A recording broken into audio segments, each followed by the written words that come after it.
Imagine this, the cold metallic corridors of the Empire echoing with the whispers of dissent, the hum of TIE fighters above cityscapes where oppression is dressed in bureaucracy. Somewhere, in that shadowed mosaic of rebellion and control, a man quietly evolves. He doesn't wear a cape, he doesn't speak in prophecy, he just listens, learns, and one day acts. And his name is Cassian Andor. Now let's talk about why Andor's final season on Disney Plus is not just another chapter in the sprawling Star Wars mythos. It is, quite possibly, the most grounded and consequential arc this galaxy has offered us in years.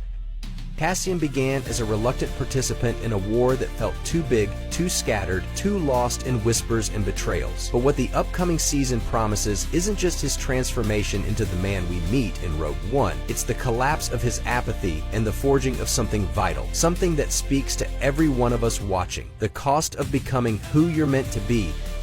This second and final season of Andor, slated for release on April 22, 2025, is designed like a 4-act play. Each act covers a different year leading up to Rogue One, giving us that rare luxury of time. Time to understand, to sit with choices, to taste the bitterness of betrayal and the sweetness of rebellion's first victories.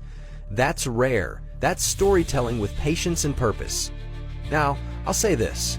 There's a particular electricity in the air when you know you're approaching the end of a story.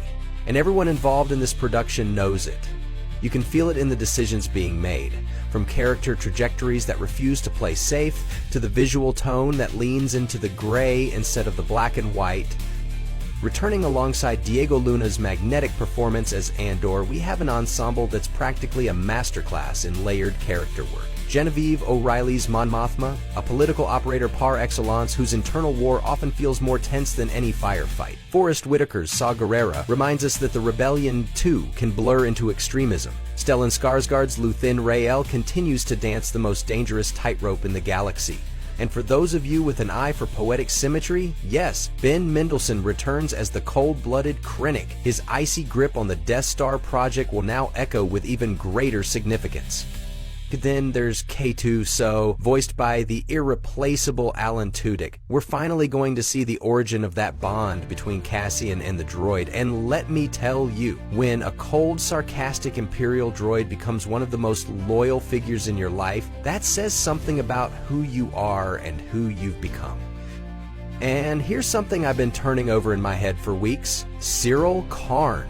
Once a symbol of misguided ambition inside the bureaucratic engine of the Empire, there's speculation, no, a feeling that he may not stay where he is. I've seen enough storytelling to know when a character's edges are softening, when guilt and disillusionment start seeping into that crisp uniform.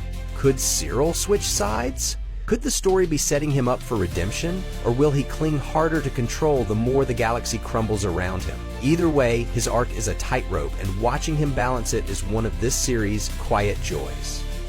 But perhaps the most tantalizing piece is the Gorman Massacre. Those of you who've studied the canon know what I'm talking about. A flashpoint event where the Empire, in its cruelty, slaughters peaceful protesters. It's a moment that breaks the soul of the Senate and solidifies Mon Mothma's path. If the season shows this, and from what I've gathered, it will, it's going to be a punch in the gut. Because revolutions are never clean, and the decisions that build them are soaked in sacrifice. And yes, I've heard the whispers of a Vader cameo.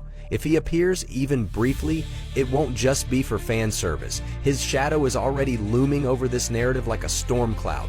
To see him even for a heartbeat would be a stark reminder of the stakes and the darkness that fuels the machine Cassian and his allies are trying to dismantle. But above all, this season is about building bridges between people, between ideologies, and between fates. It's the final descent into inevitability. We know how this ends, and yet we don't. Not really. Because how we get there, that's the story. That's the beauty. So if you've been sleeping on Andor, now's the time to catch up. Because when April comes, it's not just the end of a series, it's the end of a statement. A series that dared to ask, what does rebellion really look like? And then answered with grit, grace, and a kind of elegance the Star Wars universe rarely gets to explore. The Force may be with us, but this time it's wearing a cloak of espionage, intrigue, and impossible choices. If you enjoyed this journey through the final season of Andor, give this video a like, drop a comment with your favorite theory, or better yet, tell me what you think is going to break Cassian before he's ready to be the hero we remember. And don't forget to subscribe to Green Ground for more charming takes on stories that matter. Details there in the description as always. See you in the stars!